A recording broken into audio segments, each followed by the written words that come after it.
Hello dear friends, welcome आप सभी का तनु क्लासेस 8 को में। तो आज के इस वीडियो में हम लोग 2019 में पूछे गए सभी ऑब्जेक्टिव क्वेश्चन यानी एमसीक्यू सॉल्व करेंगे साइकोलॉजी यानी मनोविज्ञान के। ये सभी क्वेश्चन आपका काफी इंपॉर्टेंट क्वेश्चन है, क्योंकि ये जो एग्जाम में पूछे जाते हैं क्वेश्चंस वो सेम टू सेम उठा के पूछ देते हैं प्रीवियस ईयर का क्वेश्चन। ठीक है, इसलिए ये क्वेश्चन को कवर करना काफी जरूरी है, काफी महत्वपूर्ण है। और ये 2019 में जो पूछे गए हैं वही सारे क्वेश्चन है। ठीक है, तो साइकोलॉजी यानी मनोविज्ञान काफी इंटरेस्टिंग सब्जेक्ट है और आपको इंटरेस्टिंग के साथ ये सब्जेक्ट पढ़ना चाहिए। ठीक है, तो चलिए स्टार्ट करते हैं। आपको 3 घंटे 15 मिनट का समय दिया जाता है। 15 मिनट का जो एक्सेस समय दिया जाता है ना, वो आपको क्या करने के लिए, रीडिंग करने के लिए। क्वेश्चन को ध्यानपूर्वक पढ़ें, ये नहीं हड़बड़ाए नहीं, हड़बड़ाना नहीं है, ध्यानपूर्वक पढ़ना है, पूरा केयरफुली पढ़ना है, उसके बाद आंसर देना है। ठीक है, तो चलिए स्टार्ट करते हैं। सबसे फर्स्ट क्वेश्चन आपका स्क्रीन पर आपके समक्ष रखा गया है। क्वेश्चन क्या पूछ रहा है कि 5 जून को निम्नलिखित में से कौन सा दिवस मनाया जाता है। यानी 5 जून को जो मनाया जाता है, कौन सा दिवस मनाया जाता है, तो ये जो मनाया जाता है कौन सा दिवस, विश्व पर्यावरण दिवस यानी वर्ल्ड एनवायरमेंट डे मनाए जाते हैं, सेलिब्रेट किए जाते हैं 5 जून को। ठीक है, और एड्स दिवस दिसंबर में मनाया जाता है। ठीक है, 1 दिसंबर को। ठीक है, तो आपका ऑप्शन सी करेक्ट हो जाएगा फर्स्ट नंबर क्वेश्चन का। ठीक है, अब देखिए क्वेश्चन नंबर सेकंड में पूछा गया कि आक्रमण का मूल प्रवृत्ति सिद्धांत किसने प्रतिपादित किया। आक्रमण का मूल प्रवृत्ति सिद्धांत, ये आपका प्रिंसिपल है। ठीक है, देखिए साइकोलॉजी में, मनोविज्ञान में बहुत सारे सिद्धांत दिए गए हैं आपको,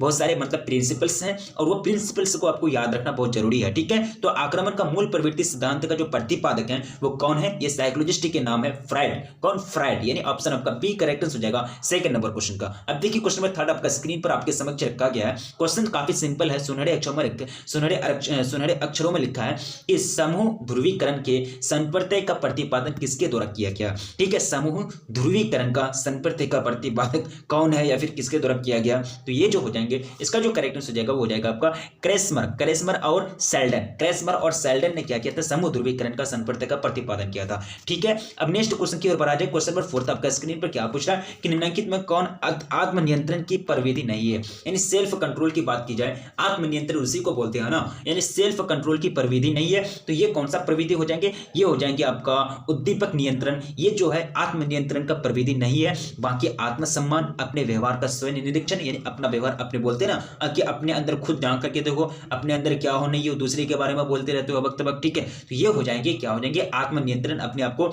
जब अपने आप को अपने अंदर आप देखेंगे, झांक करके देखेंगे, अपने आप का निरीक्षण करेंगे, अपने व्यवहार का, अपने बिहेवियर का, अपने चाल चलन का खुद से निरीक्षण करेंगे, स्वयं निरीक्षण करेंगे, तो आप अपने आप को कंट्रोल कर लेंगे, यानी आत्मनियंत्रण कर लेंगे, अपने आप को अपने बस में कर लेंगे। ठीक है, दूसरों की बात कभी नहीं करेंगे, फालतू बात, फालतू माहौल में कभी नहीं जाएंगे। ठीक है, तो ये प्रविधि होती है, ये एक प्रविधि है, एक विधि है, एक मतलब मेथड है। ठीक है, अब देखिए आत्म परिवर्तन, ये भी एक मेथड है अपने आप को कंट्रोल करने का। और आत्मसम्मान तो बहुत बड़ा चीज है, ये बहुत बड़ा चीज है। ठीक है, आत्मसम्मान यानी सेल्फ रिस्पेक्ट। ठीक है, लेकिन ये उद्दीपक नियंत्रण जो होता है ना, ये आत्मनियंत्रण की प्रवृत्ति नहीं है। ऑप्शन आपका सी करेक्ट हो जाएगा फोर्थ नंबर क्वेश्चन का। ठीक है, साइकोलॉजी इतना मस्त सब्जेक्ट है ना, इसको अगर समझ जाएंगे ना काफी इंटरेस्टिंग सब्जेक्ट लगेगा। और ये साइकोलॉजी पढ़ने से लोगों से कैसे बात किया जाए, लोगों का मन की भावना क्या होती है, लोगों से जब बात करते हो तो उनको कैसे बात करने का बॉडी लैंग्वेज क्या होना चाहिए, ये सारा चीज आपको साइकोलॉजी में मिलता है ना। तो साइकोलॉजी काफी बेस्ट सब्जेक्ट है। मैं तो जब पढ़ता हूं तो मुझे लगता है कि साइकोलॉजी के अलावा और कुछ पढ़ना ही नहीं चाहिए हमें। ठीक है, तो काफी इंटरेस्टिंग है। अब देखिए क्वेश्चन नंबर 5 क्या पूछ रहा है कि फ्रिट्ज हाइडर, क्या पूछ रहा है कि फ्रिट्ज हाइडर का संतुलन सिद्धांत में पीओएक्स मॉडल में ओ जो है ये किसका प्रतिनिधित्व करता है। पीओ या ओ है ना, ये किस चीज को इंडिकेट करता है, तो ये जो इंडिकेट करता है ना, ये जिस व्यक्ति के मनोवृत्ति का अध्ययन किया जाता है, यानी जिस व्यक्ति पर ये जो अध्ययन है, ये जो अध्ययन दोहराए जाते हैं, ये जो एक्सपेरिमेंट किए जाते हैं, उसी व्यक्ति का मनोवृत्ति, यानी जिस व्यक्ति का मनोवृत्ति का अध्ययन किया जाता है वही हो जाएंगे पीओ, यानी वो उसी को इंडिकेट करता है। ठीक है, आपका ऑप्शन बी करेक्ट हो जाएगा 5 नंबर क्वेश्चन का। नेक्स्ट क्वेश्चन देखेंगे, क्वेश्चन नंबर 6 क्या पूछ रहा है कि संवेदनात्मक अहन किससे संबंधित है। अहन का मतलब तो आईडी, अहन, पराहन, ईगो, सुपर ईगो, ये सारा चीज आपका फर्स्ट चैप्टर में ही दिया गया है। ठीक है, तो संवेदनात्मक अहन किससे संबंधित है, तो ये जो रिलेशन रखता है ये तीनों से, आत्मसंप्रत्यय से, आत्मरक्षा से और आत्मसम्मान से, ऑल ऑफ दिस उपरोक्त सभी। ठीक है, नेक्स्ट क्वेश्चन देखिए, विश्वविद्यालय एक उदाहरण है, तो विश्वविद्यालय किसका एग्जाम्पल है, किसका उदाहरण है, काफी सिंपल क्वेश्चन है। तो ये जो एग्जाम्पल है ना, औपचारिक समूह का, औपचारिक का मतलब होता है फॉर्मल, यानी same to same, face to face. औपचारिक हम लोग क्या बोलते हैं कि औपचारिक, इसका मतलब समाधान होना चाहिए, और अनौपचारिक समाधान होना चाहिए। तो औपचारिक समाधान में क्या होता है कि औपचारिक क्लास, मान लीजिए आपका औपचारिक मतलब अध्ययन, तो औपचारिक अध्ययन किसको बोलते हैं कि जैसे कि स्टूडेंट मतलब जो विद्यार्थी होते हैं वो कॉलेज में या फिर स्कूल में बैठ के पढ़ते वो हो जाएंगे औपचारिक, अगर ऑनलाइन पढ़ते वो क्या करेंगे अनौपचारिक करेंगे, ठीक है। तो ये हो जाएंगे औपचारिक समूह विश्वविद्यालय का एक उदाहरण है, यानी विश्वविद्यालय एक औपचारिक समूह का उदाहरण है। नेक्स्ट क्वेश्चन देखेंगे, क्वेश्चन नंबर 8। क्वेश्चन आपका 8 क्या पूछा कि जब व्यक्ति अपने अहं को किसी कष्टकर इच्छा के ठीक विपरीत इच्छा की प्रेरणा विकसित करे तो उससे उत्पन्न चिंता से अपने आप को बचाता है तो उससे कहा जाता है। देखिए ये आपका क्या है परिभाषा, तो ये जो राइट आंसर हो जाएगा वो हो जाएगा व्यक्तिकरण, यौक्तिकीकरण, ठीक है। यौक्तिकीकरण ऐसा प्रोसेस है जिसमें व्यक्ति अपने अहं को किसी कष्टकर इच्छा के ठीक विपरीत इच्छा की प्रेरणा विकसित करके यानी विकसित कर उसे उत्पन्न चिंता से अपने आप को बचाने का प्रयास करता है, उसी को कहते हैं यौक्तिकीकरण, ठीक है। ये आपका यौक्तिकीकरण का आपका ये दिया गया, डेफिनेशन दिया गया, ठीक है। अब नेक्स्ट क्वेश्चन देखेंगे, क्वेश्चन नंबर 7 9 आपका स्क्रीन पर। एनोरेक्सिया नर्वोसा किस एक ऐसा विकार है जिससे रोगी को क्या होता है। एनोरेक्सिया नर्वोसा जो होता है ना, इसमें रोगी को क्या होता है, भूख कम लगती है, बहुत कम, बहुत ज्यादा भूख लगता है, नहीं खाता पीता कुछ नहीं है, ठीक है। अब देखिए क्वेश्चन में कितना हो जाएगा 10। क्या पूछा है कि बंदुरा ने अस्पृ दुर्विधि को दूर करने के लिए यानी उसको रिमूव करने के लिए, उसको हटाने के लिए, उन्मूलन करने के लिए तो प्रवृत्ति का जो उपयोग किया, कौन सा प्रवृत्ति का उपयोग किया वो आपको बताना है, ठीक है। तो ये जो प्रवृत्ति थे ना, ये प्रवृत्ति थे मॉडलिंग का उन्होंने क्या किया था, उपयोग किया था, किसको दूर करने के लिए, यानी किसको, बंदुरा ने सर्प दुर्विधि को दूर करने के लिए, ठीक है। यानी बंदुरा ने ये मॉडल का मतलब इस्तेमाल किया था। देखिए क्वेश्चन नंबर 11, मानसिक बीमारी की एक वर्गीकरण की अत्यंत न्यूनतम पद्धति क्या है। तो अत्यंत न्यूनतम जो पद्धति है ना वो कौन सा पद्धति हो जाएंगे, ये हो जाएंगे DSM-4 यानी सबसे यानी अत्यंत न्यूनतम पद्धति, अत्यंत मतलब होता है लेटेस्ट, यानी सबसे ज्यादा मतलब लेटेस्ट, न्यूनतम मतलब नया, ठीक है। तो ये जो पद्धति सिस्टम है DSM-4, ठीक है। नेक्स्ट क्वेश्चन देखिए, क्वेश्चन नंबर 12 आपका स्क्रीन पर क्या पूछ रहा है कि मनोवृत्ति परिवर्तन के द्विस्तरीय संपर्क को किसने प्रस्तुत किया। देखिए सर ये क्वेश्चन इतना आते हैं कि कौन सा संपर्क को किसने दिया, कौन सा लॉ को किसने दिया, ये से आपको पूछे ही जाएंगे 100%, मेरा गारंटी लीजिए आपको इससे रिलेटेड क्वेश्चन से पूछे जाते हैं, ठीक है। तो इसलिए ये सब काफी इंपॉर्टेंट होता है। और हाँ, आपको वीडियो को लाइक नहीं की तो प्लीज वीडियो को लाइक कर देंगे और अपने दोस्तों में को एक बार जम करके शेयर कर देंगे, ठीक है। चलिए क्वेश्चन का जो राइट आंसर हो जाएगा एस एम मोहसिन ने मनोवृत्ति परिवर्तन के द्विस्तरीय संपर्क को प्रस्तुत किया था, ठीक है। नेक्स्ट क्वेश्चन देखिए, क्वेश्चन नंबर 13 क्वेश्चन करा कि संज्ञानात्मक, क्या पूछा कि संज्ञानात्मक असंविधाते की उत्पत्ति कब होती है। तो इसकी जो उत्पत्ति होती है ना, ये होती है जब व्यक्ति की कोई कष्ट हो, यानी जब व्यक्ति को कोई कष्ट हो, कोई मुसीबत हो, कोई कष्ट होता है, ठीक है, तब क्या होता है, संज्ञानात्मक असंविधाते की उत्पत्ति होती है। नेक्स्ट क्वेश्चन देखिए, क्वेश्चन नंबर 14। क्वेश्चन नंबर 14 क्या पूछ रहा है कि मैंने आप लोगों को बताया था IQ निकालने का, तो IQ निकालने में क्या होता है, बुद्धि लब्धि निकालने का जो फॉर्मूला होता है क्या होता है, सिंपल सा फॉर्मूला है, काफी सिंपल फॉर्मूला है, मानसिक MA/CA × 100 यानी मानसिक आयु बटा वास्तविक आयु गुना 100 कर देंगे, ये क्या हो जाएगा, बुद्धि लब्धि हो जाएगा, ठीक है। अब देखिए क्वेश्चन नंबर 15 आपका स्क्रीन पर क्या पूछ रहा है कि व्यक्तित्व की नैतिक शाखा मानी गई है। व्यक्तित्व की जो नैतिक शाखा वो कौन सी शाखा, कौन सी ब्रांच है, तो ये हो जाएंगे तीनों को मानी गई है, इदम को, अहं को, प्राहन को, ठीक है,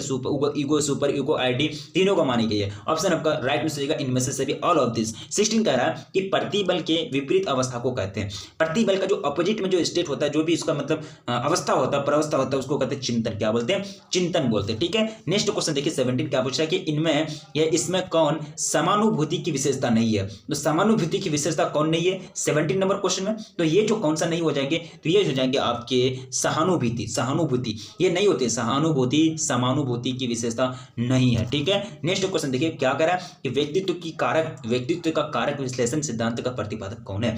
व्यक्तित्व का कारक जो है इसका सिद्धांत है, तो ये जो इसके प्रिंसिपल को जो प्रतिपादित किए थे, कौन किए थे, कैटल साहब ने, कौन किए थे, कैटल साहब ने ये प्रिंसिपल को प्रतिपादित किए थे। नेक्स्ट क्वेश्चन देखिए क्वेश्चन नंबर 19, अल्बर्ट एलिस ने निम्नलिखित में किस चिकित्सा विधि का प्रतिपादन किया, ठीक है। तो ये कौन से चिकित्सा विधि थे, तो ये जो थे व्यवहार चिकित्सा, ये जो एक प्रोसेस है, ये एक विधि है जिनका प्रतिपादन किसने किया था, अल्बर्ट एलिस ने किया था। याद रखेंगे, पूछे जाएंगे बोर्ड एग्जाम में। अब नेक्स्ट क्वेश्चन देखिए क्वेश्चन नंबर 20, टाइप ए प्रकार के व्यक्तित्व में इनमें से कौन सी विशेषता पाई जाती है। टाइप ए और टाइप बी आपको पढ़ाया गया था, ठीक है, यानी थ्योरी आपका ये भी क्वेश्चन जो आपका फर्स्ट चैप्टर से रिलेटेड है, मनोवैज्ञानिक गुणों में विभिन्नता, ठीक है। तो ये जो इसका जो करेक्टनेस हो जाएगा वो हो जाएगा आपका इनमें से सभी, यानी तीनों चीज से संबंधित है, यानी प्रतियोगी भावना से, आक्रामकता से और ब्रेसब्री से, ठीक है, यानी ब्रेसब्री से। ऑल ऑफ दिस आपका राइट आंसर हो जाएगा। 21 नंबर क्वेश्चन करेंगे, इनमें से कौन परामर्श की प्रविधियां नहीं है? तो परामर्श की जो प्रवृत्तियां नहीं होंगी ना, तो ये हो जाएंगे आपके निर्देशक परामर्श, ये होती है परामर्श की प्रवृत्तियां नहीं होती है, ये बाकी तीनों की तीनों आपका